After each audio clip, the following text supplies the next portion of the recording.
Good morning. I'm Jim Austin, and my host is Mark Kelly, and we're coming to you on Jim Austin Radio, the Austin Lucas Hour. And today we've got a great guest, Dr. Joseph Michael. Good morning.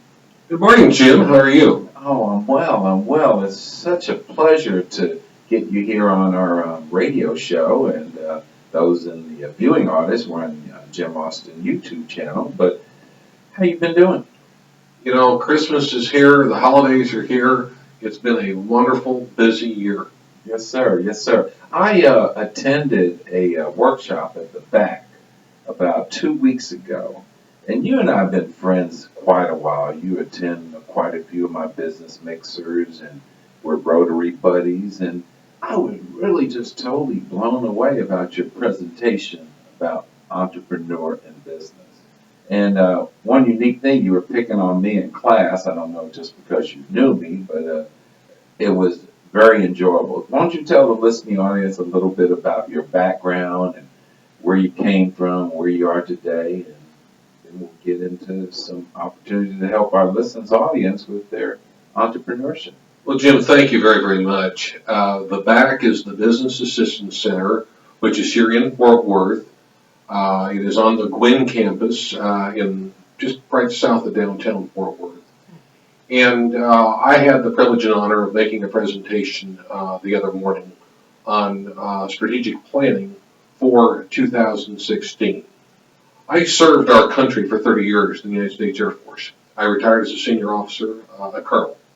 My terminal assignment was the dean of the School of Systems and Logistics at the Air Force Institute of Technology in Dayton, Ohio.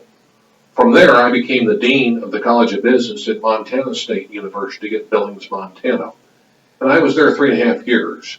Had some wonderful opportunities, loved being in the big sky country of Montana, but unfortunately had some health issues that precluded me from staying in education. So I had to get well, which I did, and I joined Solomon Bruce Consulting, of which I am the managing principal here in the Fort Worth office. We do engineering and management consulting, primarily business process improvement, executive development, and working with clients in government procurement. And the program we put on at the back the other morning was a program on business improvement of business operations. I've been a college dean a long time. I teach one night a week at the University of North Texas in the College of Business in the Department of Marketing and Logistics. And last summer, I was an adjunct professor also at the University of Texas at Arlington, where I taught a class in strategy. I am a registered professional engineer. My academic preparation is from the University of Southern California, where I earned a master's degree from the Viterbi School of Engineering. My PhD is from A&M. I did a postdoc at the University of Oklahoma. I was a four-star scholar at the Naval War College. I did my undergraduate training at Weber State University in Ogden, Utah. I am not a native Utahn. I was born and raised in the state of Washington. My daddy had a farm in Otis Orchards in eastern Washington, but I have traveled around a fair amount. I am a registered professional engineer in the state of Texas and in the state of Montana, and have just been recently appointed to a couple of national committees by the National Society of Professional Engineers. I am a certified professional logistician. I spent 10 years in the Pentagon. I worked in the Air Force Chief of Staff's office. I was at Defense Logistics Agency as a program manager, have spoken all over the world on a wide variety of different topics. So being at the back last week with you was a true joy and delight. I teach Socratically. You recall that when Socrates taught, he always taught by asking questions. Aristotle taught by lecture. And most folks today are used to learning by lecture. Teaching Socratically, which we do in law school, engages each of the students because they have to pay attention. They don't know if they're going to be called on. Now, you weren't picked on. I knew you from Rotary. I knew you from Jim Austin Online. And being a proud supporter of the Jim Austin Online program, it was just easy and natural to ask you a question and then be able to break the ice with the other folks in the group. We had, I think, 25 there the other morning, And at the end of the hour, as you saw, everybody was engaged. And what that tells me as a professor, then A, we've hit the mark. B, everybody's engaged. They learned something, and they walked away understanding better the topic that we had. Mrs. Jones, Cheryl Jones, the leader at the back, made a comment that she picked up 5 different new clients that are trying to begin their entrepreneurial route, like you did here at the Austin Company. Well, Mark, I'm a proud graduate of Howard University. I know that. I have my BA in business. I was president of the student body, and I was really, really engaged as a student. And after coming out of your class, I felt that you engaged the body at the back, because I have to say I got 4 good leads out of that program myself. This afternoon, I'm going over to my shopping center in Dallas. The young lady that did striping, she's going to be meeting me over there. And then I put a few calls into the girls that did the balloons, the bouncy house stuff too. Oh, sure. Yeah, but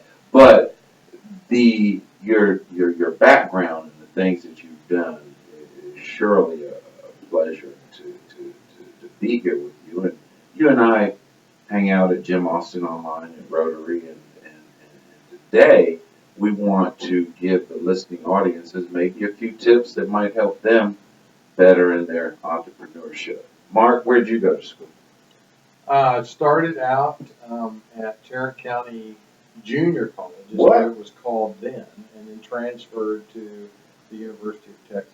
Had a football scholarship to East Texas State, went out for 2 weeks, hated it, gave it back, left. They tried to get me to come back. I said, nah, I want to go to UT, and I couldn't get in because I'd missed that first cycle. And so then I went down to Austin and got a degree in government. Worked for Bob Bullock, who was the controller then, not prior to his lieutenant governorship. And I thought I wanted to be a U.S. senator. That was my ultimate goal at the time. Then after really exploring the political system, I became rather cynical of that and decided not to do so. And so I left out of there. A little later, got a post-BA teaching certificate, taught public school, and then went on, joined a friend of mine who is probably the epitome of an entrepreneur, who I helped him build the first resort, or helped him open the first resort in Moab, Utah. That was a second life for him. He had started a small garment company out of his garage with a loan from his in-laws, and grew it with his partner and ended up selling it for $140 million back in, this was 1980 when he did. So I've worked for some interesting men, throughout and watched them, but I myself have not really applied that entrepreneurship, as far as like starting a venture. Me, I've bounced around doing all sorts. And look here, you're hosting your own radio. Well, only because of you. Well, but we're here today. And Joe, I want you to, I know Solomon Bruce is the company that you're with now, and we want to just kind of break it down to the basics. If you're in business for yourself, there's some main things that you need to take care of and do to set yourself up for success. I know a few of them, because I applied them, and I learned, and I must thank Howard University for giving me the principles to go into business for myself. We here at Jim Austin Online and Plaza, I'd like you to maybe just talk about some of the things that would be important for someone that's thinking about starting a business or is in business that they need to take care of. Those I's and T's, I call them. Howard University is a wonderful program, and I had the distinct privilege and high honor of serving our country for 10 years in Washington in the Pentagon. So I was able, to go to Howard several times and work with several colleagues that were Howard graduates.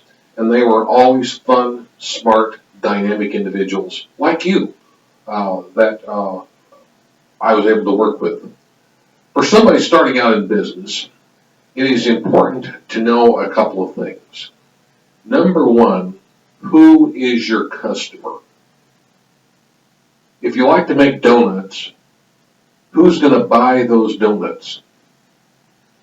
That is a non-trivial question. Because the kids like the donuts, the neighbors like the donuts, they eat the donuts here at the Jim Austin Plaza. That's good. But after that, who is going to buy the donuts? So the more macro question is, who are you serving? What niche are you trying to fulfill? Unfortunately, a lot of people that go into business think they've got a great idea because they like it, their kinfolk like it, the neighbors like it, the guy behind the fence likes it, doesn't mean that everybody else likes it. That's step one, to know who your customer base is, and you're filling a need in that customer base. Number two is to know your numbers. Absolutely know your numbers and know them well. If you make a sale, if you had a revenue, let's say $5,000 this month, and you had expenses of $6,000, it cost us $1,000 to open the doors. How did that happen? Did we leave the lights on? Did the toilet run all day? Was there a leak in the water? Was the gas leak? Did somebody not pay attention? In the food business, I don't know what kind of people you work with, but a lot of people like going in the food business. In the food business, one of the most important things is labor costs and portion control. I'll give you another free drink.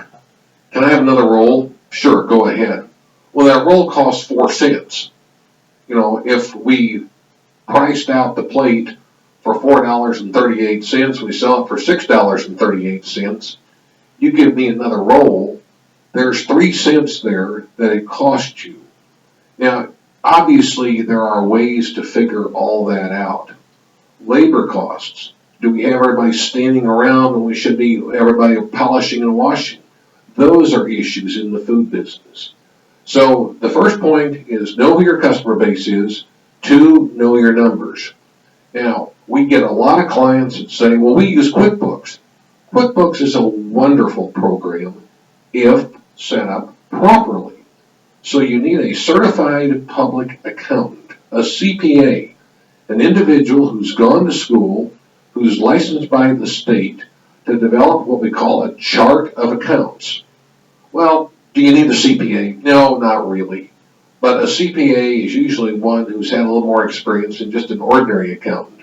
But she will understand very clearly all of the accounts that need to be in the accounting system. We reviewed a plan the other day where they had sales and they had expenses. And I said, what's this? Well, these are all the expenses. I said, all right, tell me what they are. Well, there's water and rent and lights and phone and postage. I said, where is that? Well, it's all lumped in here together. I said, oh, no. We need to see every one of those factors because that tells you how your business is doing.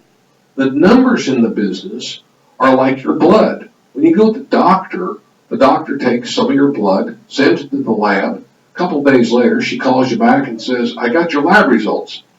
Here's what they are. Everything is good except this one test here. It's high or it's low. We can do the same thing in business with numbers. We can look at the numbers and figure out if you're doing well or not doing well. And that's important because a lot of people don't know their numbers. They're good at making barbecue sandwiches, they're good at making donuts, they're good at making widgets, but they've not paid attention to the numbers, and consequently, they're unable to be able to make any money. Good point. And they're out there and listen to the audience. If you're in business, it's your accounting. A lot of times, we just take it, put it in the bank, we pay, but those numbers are very, very important. I'm glad you kind of touched on that. The business that you're in right now as a consultant, can you share with us something that might be beneficial to someone that is looking for the services that you offer? Certainly. Using a consultant is a wise financial decision if you have the ability to make a change that we recommend. Oftentimes, we get people that are all the way at the edge, and they're going to fall off the edge, and we can't help it. We really can't. They don't have the financial wherewithal, A, to make the decisions that we suggest that they make, and B, to pay the fee that we charge. We charge. If you're in the middle of the field and you recognize you've got a problem, then we can, provide some course correction and give a different steering vector, and you'll be fine. But if you get to the edge and you fall off the edge, there's nothing we can really do. Does it cost money? Well, sure, it costs money. Anything of value costs money. But are we expensive? Oh, I don't think so. I don't think so at all when you look at the overall scheme of things. And we have a wide variety of different programs that we work with. We even have specials for folks that are clients in the back. Because A, they're fun folks to work with, and B, we enjoy working with them. But if you know you've got a problem, it's better to call, get a complimentary evaluation of your situation, and we'll determine how we can help, if we can help. Because there are some things we can't do. We're not lawyers. If you need legal advice, we'll refer you to a lawyer, but we can't obviously give legal advice.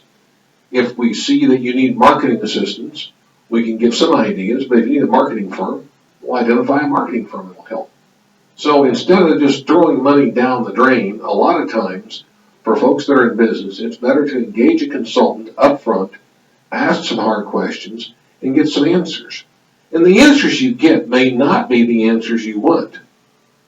And what do you mean by that? Well, some people, want to continue with our donut analogy. They want to make donuts. Everybody likes donuts. We all like donuts. Well, if the donuts aren't selling, and we got to throw out 2 boxes every day, we're doing something wrong. Let's figure out what we're doing wrong and do it right. Good point. Tell everybody how to get in touch with you, Jeff. You can call us at Solomon Bruce Consulting, www.solomon, SOLOMON, Bruce, BRUCE.com. That's one way. Results at solomonbruce.com is an email address. Our other way is to make a phone call. The old-fashioned way. We like phone calls. 817-386-3032. Thank you. Mark, you got anything over there that can add to this? No, well, I've been in the food business. I've run the front end. I've sold food and equipment for the second largest.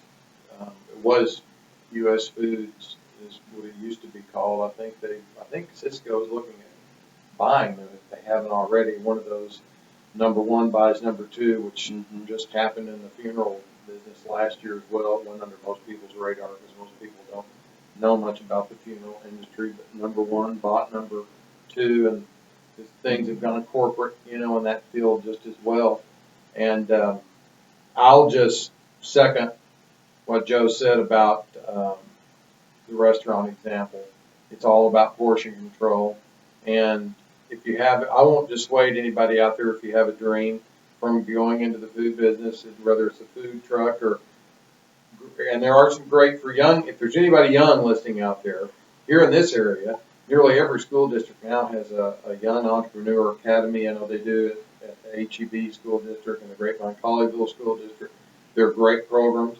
There's a lot of advice. They have culinary institutes. They have panels of investors like Shark Tank. And so young people that want to get into that can get a lot of advice that, we didn't have when we were younger, unless you were lucky enough to know somebody's uncle or something like that.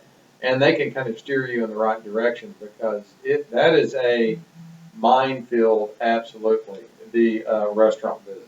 I mean, it is all about portion control. And that doesn't even mention the myriad of the dry goods that people have to. I mean, there's so many ways that money can fly out of your pocket in the restaurant business. And if you're not the type person that is detail oriented and able to focus on those things, say you're more creative, you're a chef type, just just like an actor is an actor and usually doesn't watch their money very well. And you better have somebody with you trust that does have that ability. That would be my advice. You know, if you can't afford, you're young and starting out, and you can't afford a Solomon Bruce yet, then hopefully you have a partner or someone you can lean on that can give you that advice. Well, you can't afford this. You honestly can't afford this. We are going to give you some awfully good advice to get you started. Let me tell a story. Yeah. I was at a restaurant here in Fort Worth a couple months ago. I was hungry. I was near the restaurant. I thought, man, I'm going to go get a sandwich. It was lunchtime. So I did. Ordered a sandwich, a club sandwich. A picture of it on the menu looked great. Brought it out. I took one bite, and the bread was about 4 days old. It was stale. The waitress said, how is everything? I said, it's not very good at all. Well, sir, what's the problem? I said, this bread is dry. It's stale. Let me get the manager. Here comes the manager. Sir, is there a problem? Well, yes, there is a problem. What is the problem? I said, what did the girl say? Well, she said you were unhappy. I said, I am. Why are you unhappy? I said, the bread is stale. Oh, you too. I said, what do you mean, me too? Well, you're about the fourth guest we've had in the last day or so that has complained about the bread. We changed suppliers, and we've got a lower cost supplier. I said, I see. And I assume we change suppliers to increase profitability. How did you know? I said, well, I'm at Solomon Bruce. Oh, well, let me bring you something else. I said, no, thanks. I'll pay the waitress a tip. And I left her a generous tip and walked out. The point is, you have to pay attention to numbers. It is just absolutely imperative to buy quality and sell quality. And unfortunately, this business did not. And I haven't been back since. You know, I have to add to that. I have to share a story to mimic that one because that was a micro example on a larger corporate level. Trader Joe's, the grocer, started as a small Pronto Foods in Pasadena in '66, and I've lived in their areas in different states. I moved back. I was glad they were here, so I go to Trader Joe's, and they have this one product I really like, the triple ginger snaps. And my mom likes them. I started buying. Well, about a year and a half ago, they did the same thing. They changed. Went, got them, and I came back when I was in the store, and I said, these, I just told one of the girls working there, I said, these aren't any good anymore. They're very different, very different. What happened? And same thing. Well, we've been getting all kind of complaints. We changed providers. I know they had to make this some, I don't know, in accounting or somebody thought we could get a better deal. But they listened. And after about 4 months of having this brand that was not palatable or good at all, they've gone back to the original. I guess they realized that they were going to, that decision was going to cost them in the long run. And see, that's a sad, but a very illustrative point in the fact that that's where a consultant can come in and identify very clearly, is it really a savings? Because now, with the example that was just provided, how many folks won't go back, A, to Trader Joe's, or if they do, will they not try the original product? Those are questions that we ask in the consulting business. Consultants are very, very good to help a business owner get going or to stay operational.